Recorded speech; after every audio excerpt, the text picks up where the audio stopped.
Welcome to WebStarPress. In this video, I will show you how to save WhatsApp photos to gallery automatically on Android and also manually if you like.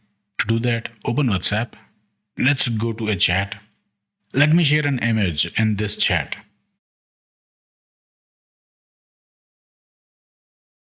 So here is an image in the chat. I can select it, but I don't have option to save it. And if I go to gallery, I don't have that image in the gallery as well. So image was not downloaded.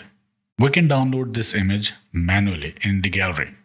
To do that, select the image, press three dots at the top, select share, and from here select file manager.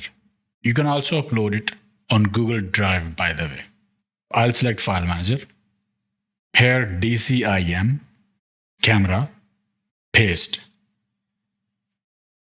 And now if I go to gallery, I can see that image. So the image was saved in the gallery. We can also save WhatsApp photos to gallery automatically.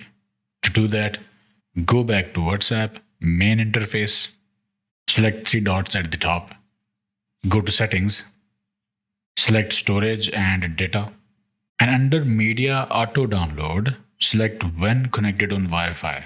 This option is better to save mobile data. So select when connected on Wi-Fi and select whatever you like from here. Photos, audio, videos, documents, everything will be saved in the gallery automatically. Or you can select only photos to save photos only. After that, press OK, and that's it. Now media will auto download. You can also set auto download quality to save some space. I have selected standard quality. You can select auto or HD quality, whatever you like.